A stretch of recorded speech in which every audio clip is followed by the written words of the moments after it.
Welcome to the Forecast by Alex Ahom, connecting with people one story at a time. In this series, I'll be reviewing news the people in my network, are talking about.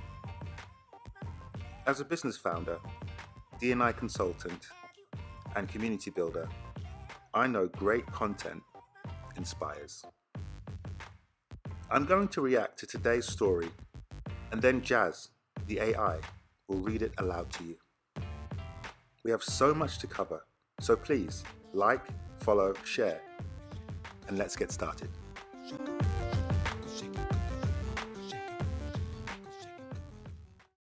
Every so often, I have to go back. I talk so much about now, the present, and of course, where we want to go. But it's so important to reflect. I get asked, what am I doing? What am I up to? What's my job? And to understand what I'm up to, we have to understand where I've been. Today, I want to go back to a podcast I did, an interview I did with one of my favorite people in the world, Bernie Mitchell. We spoke all things co-working, the future of work, personal growth, ups and downs, tragedy, and redemption. So big shout out to Zelko, who does a lot of the tech work, a lot of the editing behind the scenes at the European Coworking Assembly and across the board at many European co-working events. A lot of the data, a lot of the videos you see, he's got a hand in it. Amazing person. Bernie Mitchell, what he doesn't know about co-working isn't worth knowing. He's really a man of the people. I love spending time with Bernie. This audio is from a podcast I did with them. It's their audio. It's not mine. Completely theirs. Check out their platform. Amazing platform. Without much further ado, here is an in-depth interview with Bernie about co-working, about the future of work, about our backgrounds, how we met, where we're going, what's happening. If you want to know more, if you've asked me about co-working, this is where you have to start. Hello, ladies and gentlemen, and welcome to this week's episode of the Coworking Values Podcast, brought to you by the European Coworking Assembly. So today, I'm really excited. I've pulled Alex out of retirement, who's one of the original instigators of the rebirth of the Coworking Assembly. So, Alex, so what are you known for, and what would you like to be known for? Well, thanks for inviting me. Thanks for having me here. Out of retirement, I didn't know I'd officially retired, but hopefully, I'm not known for being a retiree. But you should have a line like "Don't call it a comeback. I've been here for years."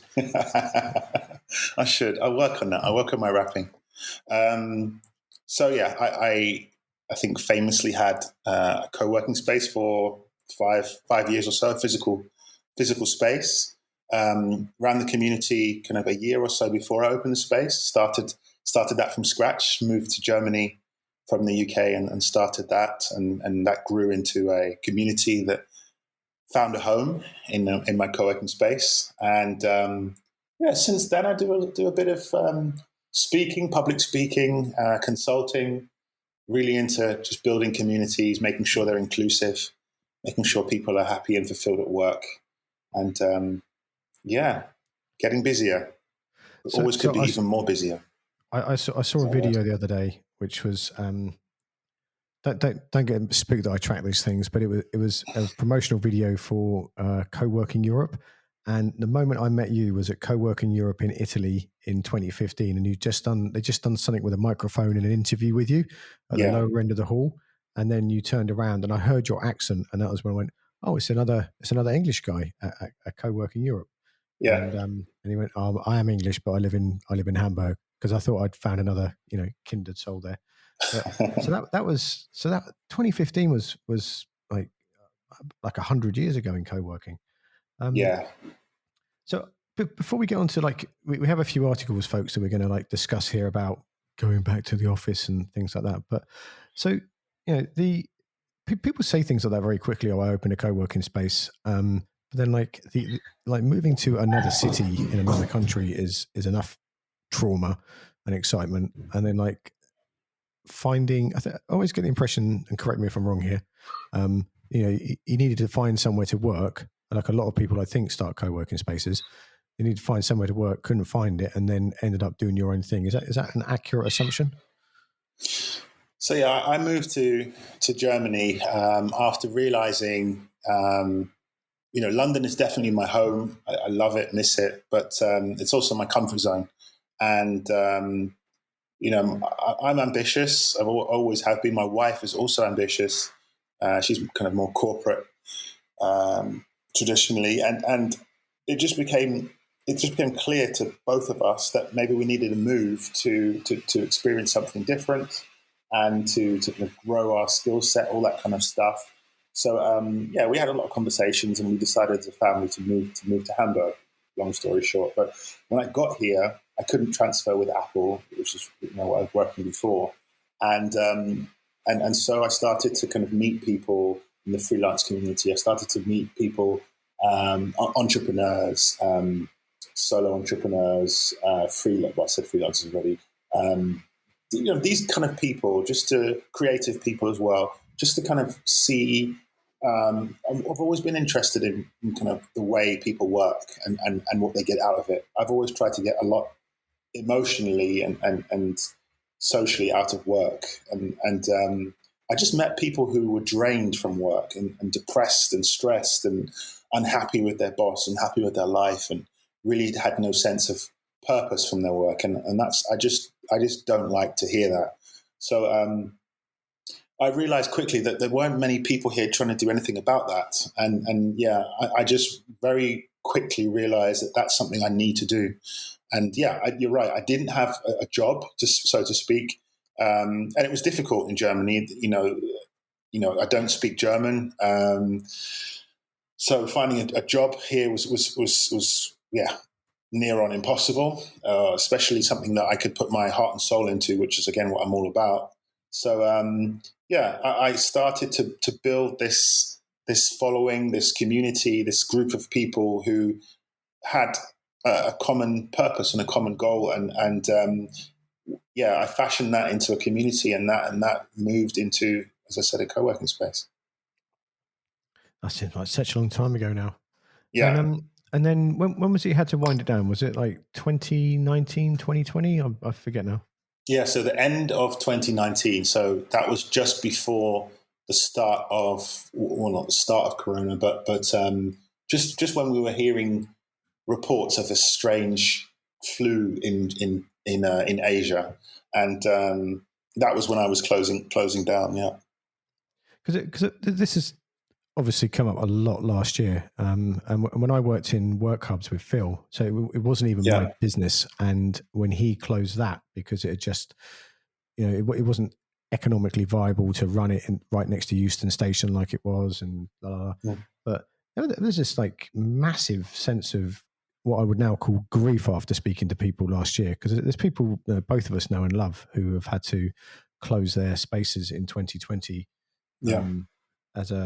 So some of those people close their spaces because it was like, oh, I've kind of wanted to do this for ages and now I can.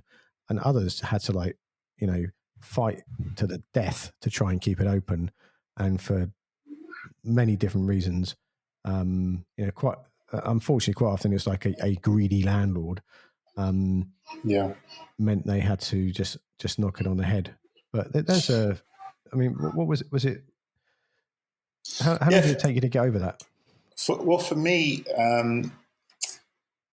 as I said, the transition into the space was clear to me. I had to do it, and as you said before, and I've said before in public, and I've done a bit of public speaking about this kind of stuff. I've consulted to a few businesses of different kinds who want to start flexible workspaces, and it was clear to me and obvious to me that I had to do it, and it was difficult because I'm not an architect. I'm not classically trained in those kind of things, but I knew what I wanted to be a part of, and I knew what the community wanted to be a part of. I'm very active on social media, so I knew I asked a lot of people what they want from their work experience. So I built the place really for people with a common challenge.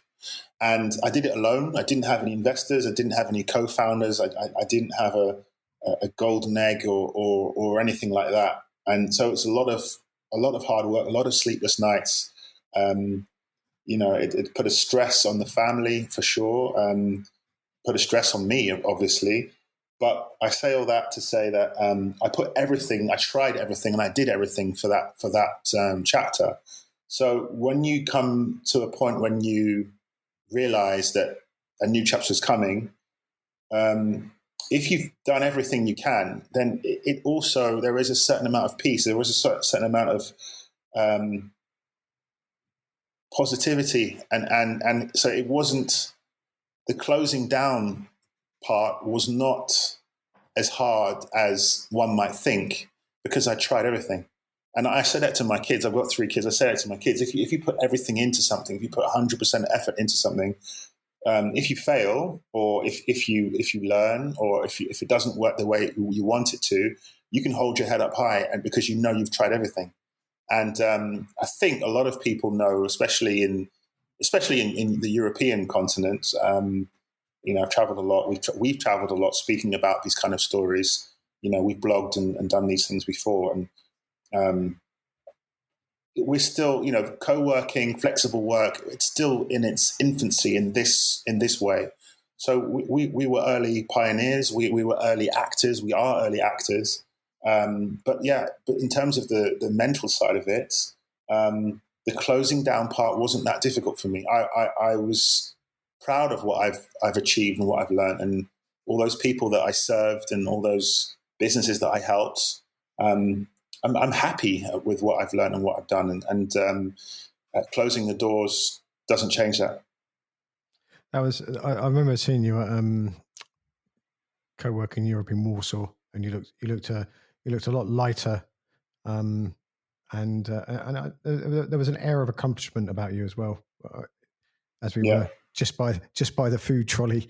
You said, so I'm going to segue into this now, is because we've been knocking, like, I've been in co-working since the Innovation Warehouse opened in London in 2010. And even, I know, Milan, it was like 7 years ago now. That's a long time in co-working. And then you probably found this yourself, like last year, everyone suddenly started talking about remote work and co-working. Yeah. And a bit of me, possibly arrogantly, was like, I've been doing this for years. And I didn't realize how many people didn't know how to, work online, work from home, work from anywhere. And there's a sort of bit I'm going to drop you to comment on is like a lot of people said, Alberto, who's on here next week, from co-working, from WeShare in Coworking Spain, said that the COVID has accelerated the future of work by a decade. And like, how do you feel about that? Yeah, I'd agree with them, at least.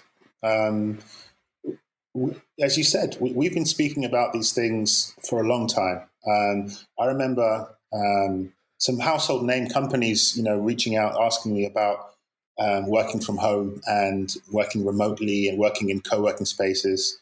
And, I would give them a crash course and speak about it, give examples. But oftentimes, we're talking about 5 to 8 years ago, oftentimes in the end they would say, yeah, this is something for the future. This is not right now, because how are we going to keep tabs on our staff? How are we going to motivate and engage people from arm's length?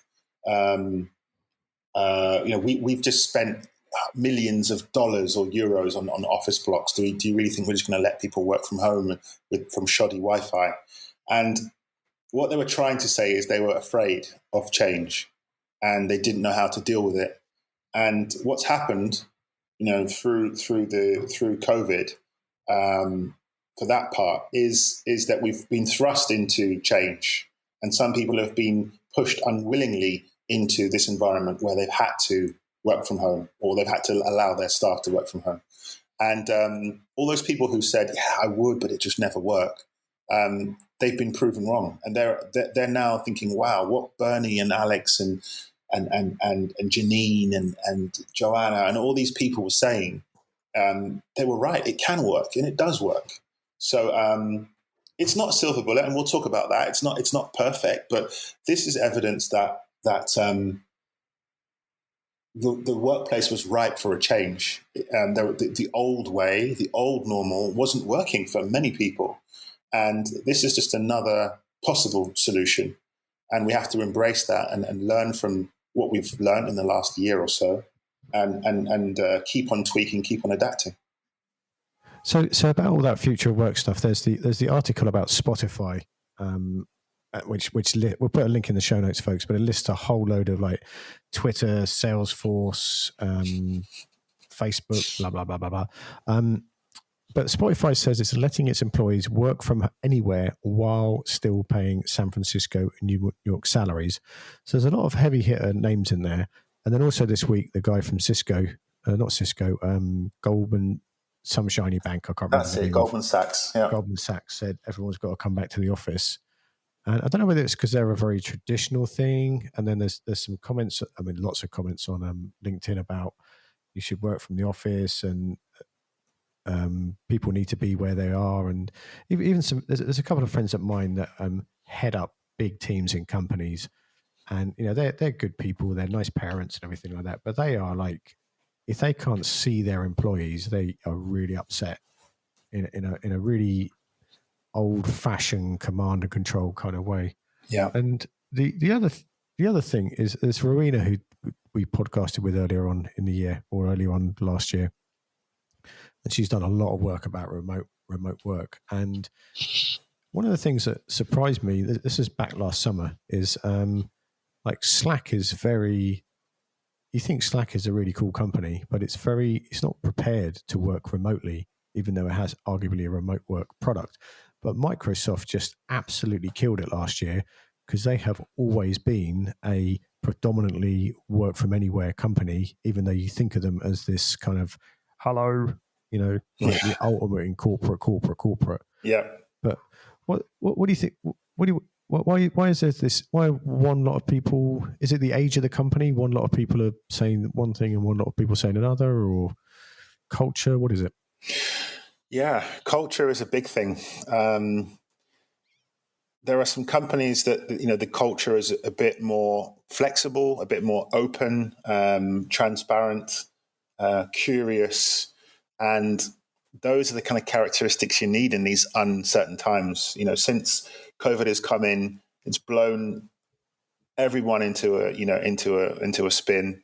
Black Lives Matter has also had a big impact on the workplace as well, and individuals, and we're seeing how we're seeing now how companies are dealing with that. And like you said, there are some more traditional companies that just are not ready to step into the next chapter. And we mentioned before off air that that fear is a big part of it. Fear of the unknown, fear of how do I control my staff? How do I motivate and inspire my staff from afar? How can these people work in environments that we're not in efficiently? Sometimes you need to trust your people and you need to engage with them in a different way. So I don't know if it's the age of these companies. There are some traditional companies, or companies that have been around for ages that are doing a great job, like Microsoft, as you said. And then there are some newer ones, that are also unsure. So it's not necessarily about the age of the business. It's more about, as I said, the mindset and the culture, which can change. So something I've got to jump on there. How did I'm asking on behalf of a friend? How did the Black Lives Matter affect how people work remotely, or how companies deal with that? What effect did that George Floyd murder have an effect on our work environment? Yeah, so definitely. As a member of the air quotes Black community, these kind of things have been affecting us deeply for a long time. George Floyd is not the first person that's been murdered. Unfortunately, he's not the last.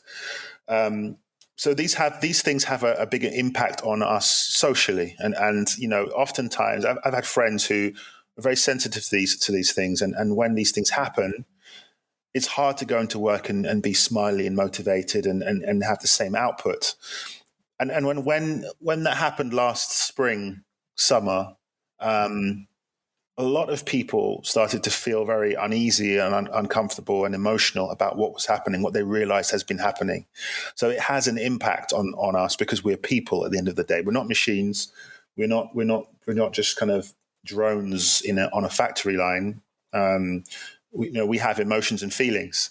So what I'm saying is that was the catalyst for a lot of people to realize that they have their emotions and their feelings have a big impact on our productivity and the way we're working. Now, how does it work? How does it impact the way we work at home? The Black Lives Matter movement and these social elements. Well, also this stuff doesn't impact all of us equally. It's not an equal playing field when it comes to these incidents. There are certain communities that don't have the tools, don't have the resources to deal with these bumps in the road, these changes, and these tragedies. And I think companies are now starting to stand up and say, we recognize that, we see that. This group needs more support here. This group needs more investment here. We recognize you. We listen to you. We're going to empower you because we haven't been doing good enough.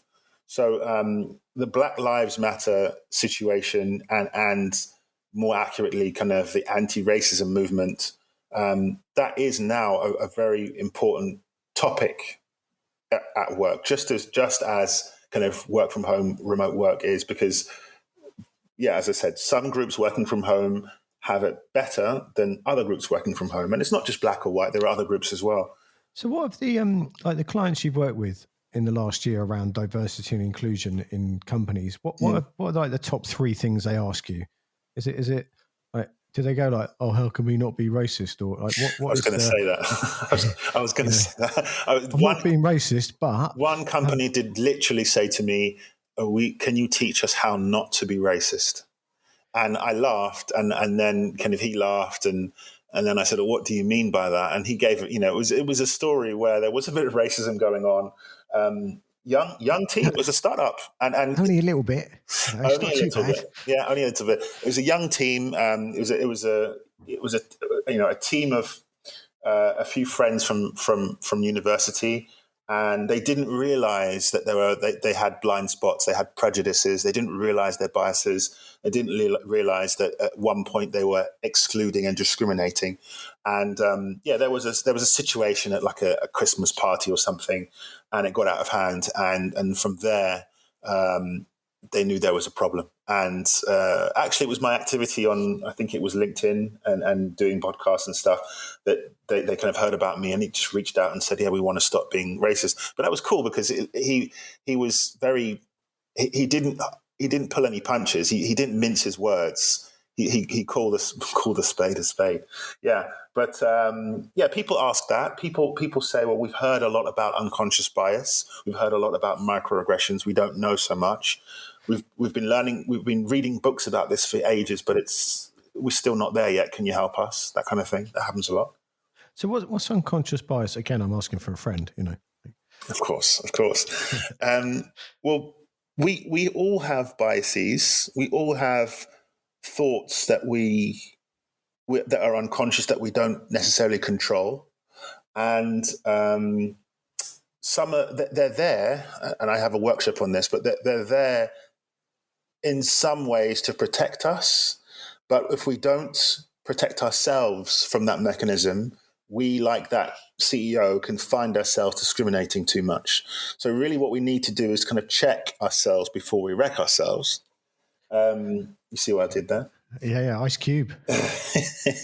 But I mean, for example, I'll give you an example in a hiring situation, and that's one thing that I think companies need to do much better. A lot of companies are talking about, okay, we don't want to be racist anymore. We realize we've only got one black guy in our building, or whatever. We need to do better. So what they'd say is we need to do better with hiring. Getting a diverse workforce. Coca-Cola, a company that we all know, they famously said, we want a workforce as diverse as our customers, so the customers that we sell to. And that's a good way to look at it, because, they sell to everyone, and they should also hire everyone. So in any case, the hiring process for some of these, for many companies, is not as equitable as it should be.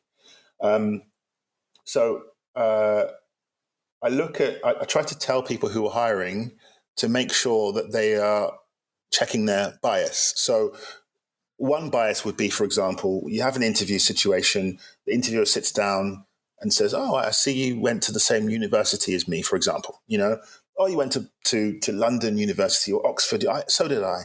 And then they talk about the fraternity that they were in, or the groups that they were in, and they realize that they were doing the same thing. They're into the same sports. They drink the same beer. They have the same hobbies. And from then on, it's a love fest. They love each other. They found each other. You're hired. That happens a lot. You meet people that have similar interests to you. You like the same music, and then you kind of that you tick that box, and then you start to tick many other boxes. And so the bias from one area can spill over to another. And what's happening a lot, that happens in the hiring process. So people who aren't necessarily qualified are getting the jobs because they went to the same squash club as the hiring manager or whatever. So there's that. There's kind of confirmation bias. So you might be in a group, and the majority of the group is saying, yes, that's a great idea. And you want to question it. You want to say no, but everyone else is saying yes. So you just go along with it. So there are those biases. So there are many kinds of biases and unconscious bias. And what I would encourage everyone to do is try to change those unconscious thoughts and beliefs into kind of conscious behaviors and conscious thinking. And slowly we can move away from making judgments. When we see people that don't look like us or act like us, we can steer ourselves away from that. It is like something I thought I knew a lot about this, but in the last 3 years I've read a lot. Ever since, you and me and a group of people have always been attending or helping run those inclusion and diversity site, like unconference sessions at whatever it's called, Coworking Europe. Sorry, and it's just it's interesting how that's evolved. And once I've been to a few of those, and then the conversation, and you were part of that, moved up a few gears. It is just scary how I thought I knew quite a lot 4 years ago, and the further I get into it and the more I read, I realize how much I don't know. It's quite scary, like how much I've had to read to understand it to the level I do. And I still see there's loads more to go. So, I've probably spent a large chunk of I actually remember horrifically being in a class at university that I went to out of interest about institutional racism. Yeah. And this was in the year 2000 or something. And there was it was mainly black British people in there, and they were talking about, I won't go into the whole thing, but institutional racism. And I was like, I remember saying, I just don't believe a person in a company could be that cruel. And they were like, well, they do, mate. You're like a white guy in London. You don't have this trouble. And I couldn't understand what they meant. Yeah. No one's ever been horrible to me like that. And it sounds so immature saying it, and I'm really embarrassed that even happened. But, I had no idea. And think how many people walk wandering around who are really well-intentioned that just have no idea of the consequences of their words, let alone their actions. Does that make sense? Sorry. Yeah, it makes perfect sense. And I think we have to have these conversations. They are uncomfortable. Lots of people don't like to have them, but it's important we have them, because we then realize how other people feel, and empathy is a very big component of all of this. There's a big gap and a distance between a lot of the groups, whether it be young and old, white and black, rich or poor, all these different groups. There's a big gap and an us versus them situation, and we have to eradicate that, because we are all in this together, and we can't fix or solve racism. We can't eradicate it. Black people can't eradicate racism. It's something that we all have to do, and prejudice against, gay people or people with disabilities, we all have to be part of that conversation. But as you said, reading alone, it's a start. A lot of people, again, reached out to me. Have you got any books I should read on how to not to be racist? And I've read Why I Don't Speak to White People About Racism, and great book. Yeah, and what should I read next? And it's a good question, but I've done a podcast recently on this where you can't force all of the pressure, all of the burden of change cannot be on the one or two black people that people know. You can't expect the black person in the office to lead the anti-racism push. People can reach out to me for a book list, and I'll give it if I have it to hand. But it's problematic when we do that. And it's great that you're reading all these books. But what really sinks in and helps change is when you have conversations with people who aren't like you, and they tell you their experiences, because it's just a bit more real than reading a fancy book. I'm not saying that you shouldn't read, but definitely have conversations and speak to people and hear their real life stories. I totally agree with that, because one of the we're doing the whole so I didn't invent it, but Ashley and Tasha driving the and Ivana and Joe are driving the co-working idea project, which is inclusion, equity. Always go blank. We all do it at times. Accessibility and the other one, diversity. Sorry. Yeah. Really long, hard day here. But that was and still is. It's very active. Lots of people got behind it in the lots of the prominent people in the co-working industry got behind it, and it's still going, and it's going to be every month. And then in London, I just felt like, we felt like we were just emailing people, telling them they should do something. And then Tash instigated, let's get some people on a call and go through this month's exercise. Yeah. And then not only did they get the exercise done, so it was one thing off the list, which was simply go and look at your social media and website. And there's a whole thing about founder bias. So if, whatever demographic you are, your website and your social media will probably be like you. So, mine's full of Seth Godin, Clay Shirky and Moby, because they're bald men with glasses and slightly tubby. Yours is probably lots of photos of Idris Elba or something. So it isn't, but I know what you mean. But yeah. And people were one thing is we sent that email Monday just to see who would turn up, and 10 people showed up and went through the exercise together, and they're heavily invested in it.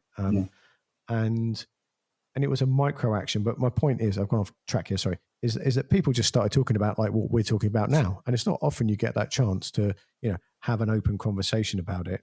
And I think going to a big event on race or inclusion is very intimidating. Very often there's all those authors like Akala and Afua Hirsch on the thing. And it's like going to a rock concert and having an experience rather than going and listening to the music and learning the words and, wondering. I remember I've always loved Public Enemy. Yeah. And mainly I liked Public Enemy in the early 90s to piss my parents off. And then as I got older, I started listening to the lyrics, and, it's way more meaningful than, it's not even gangster rap in my opinion. It's social activism rap. Yeah. So we'll put a link in the show notes to the idea project, folks, and you can take part in that. It's a very small action you can take every month, ideally, with your co-working community. So it's for people who run co-working spaces and people in the co-working space. And every month, a different group lead a challenge from around the world. And we have we have the Co-working Assembly First Friday call. We'll put a link in the show notes to that on Friday, the 5th of March. And there'll be people from all around the co-working universe come into that, just to sort of see how we can dig a bit, like Alex says, turn it into an actionable thing you can do in your own life, rather than, reading another book and liking a post on Twitter, because that, it's nice you do that, but it doesn't really, change the world. Yeah, for sure. Is that accurate? Sorry. No, I completely agree. And diversity. They say diversity is a fact, and inclusion is an act. And you have to do something. When it comes to the office, workspaces, wherever it may be, diversity is really about the number of people, different kinds of people you have, but including them is the most important thing. And that's the part that's a verb. You have to do something to include people. And definitely going to big events is intimidating, even for people who are totally dialed in and invested. You really have to speak to your friends and family about it, and your close colleagues and those kind of things, and listen to their experiences, and also to, as I said, to check these biases. I spoke to a team recently who was speaking about, well, it was a few months back now, but it was before the end of the year, and they were planning their Christmas party, and I didn't want to. I'm not preachy. I just asked the question that, I love Christmas like, the next person, and I grew up with that tradition. I just asked, I asked her, do you think that everyone has grown up with the tradition of Christmas? And if you have a Christmas party and you call it a Christmas party, do you think everyone in the office would appreciate that and feel welcomed? And that was all I asked, really. I wanted to kind of plant the seed.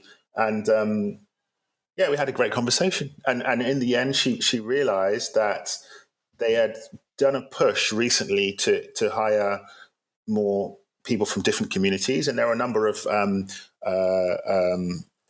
Muslim people that had joined, and a couple of Jewish people as well, who, didn't celebrate Christmas. Basically, they had been said that they didn't celebrate Christmas. It wasn't really a thing for them, but what was happening was they were inviting people who didn't celebrate Christmas, didn't want to be a part of those celebrations, and then when they would decline, they would kind of say, well, they don't really want to integrate. They don't want to get to know the team. What's wrong with them? They're against us. And I think if they just were a bit more understanding and conscious, these people wanted to integrate in their new job, but they don't celebrate Christmas, and they don't want a pork sandwich and a pint of beer. And if you ask someone, do you want a hot dog and a beer, and they say no, is it because they're arrogant and they don't want to mingle with you, or is it because it's against their belief system or religion? So we just have to be a bit mindful and ask each other these things. I'm gonna put a link in the show notes to the Cobot event code of conduct, which I took part in, which highlighted that, because I know one of the things I really appreciated about that was the alcohol thing. Yeah. When I was younger, I was a very enthusiastic drinker, and then I just stopped drinking because I'm much less of a dickhead when I'm just drinking sparkling water than 15 cases of WKD. Yeah. Or hooch, blackcurrant hooch. Yeah. Made into what's it, snake bite with blackcurrant hooch. But my wife's much more interested in me now. I can stand up at parties. But I just one thing always puts me off any party. It's not that I love going to the party and stuff like that, but it's like at a certain point in the evening, like everyone's drunk and they're like, "Oh, Alex, mate, I really respect you, man." And then it just cringy. I find it threatening, and I'm like a sturdy white man who worked in nightclubs and bars for a decade, and I just feel uncomfortable. So if you're for whatever reason why you're not drinking, or you don't drink, or you don't like alcohol, and you don't like sweaty software salesmen like leering at you, imagine what it is like for people. And I felt really great when we sent that around Coworking Europe and said, like, this is how it's going to be. And I know a load of like alpha male software salesmen probably went to the Hard Rock Cafe to do tequila shots and thought we were a bunch of idiots. But that's the kind of environment we want to make. We win some and lose some. We win some and lose some. Right. Where can we find you online, Mr. Ahom? Alex Ahom on LinkedIn. So that's AHOM, M for mother. To the M to the It didn't work, sorry. So yeah, Alex Ahom on LinkedIn. Where else? Twitter, not so much. I think LinkedIn's the best place to get LinkedIn is definitely the best place for me, I think. Yeah, these days. And there's and we'll put a link to your Adidas blog in there too. Yeah, I've done a few blogs for some cool companies over the years, and I'd love to do more with different kinds of companies who are committed to this stuff. So like I say, I really focus these days on the future of work. So the work from home, work from anywhere, flexible work, building a better workspace and work community side of things, and also the diversity inclusion stuff as well. So those are the two areas that I'm active in, and always looking to do a new project on that. Ace. Ladies and gentlemen, go to coworkingassembly.eu and hang around for a little bit of time, and this nice little thing will pop up and say, join our email list. We email out every week the events that are going on around the European co-working community. We got the co-working symposium coming up. We got the first Friday call. Every month we'll be endorsing the idea project. There's co-working Spain coming up. There's something in co-working Germany. And also we have all the stuff we do in London, which is very, very London centric. But if you want to come along and, pick up a few tips, not from me, but like from people who know what they're doing, you're very welcome there. Have fun, stay safe, and be careful. It is a jungle out there. Say goodbye, Alex. Bye.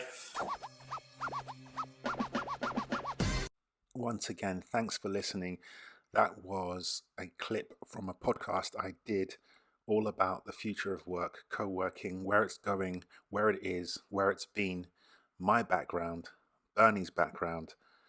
And I'm just so grateful I'm able to share it with everyone. Again, it is not my audio. It's a podcast I did that belongs to the Coworking Values project.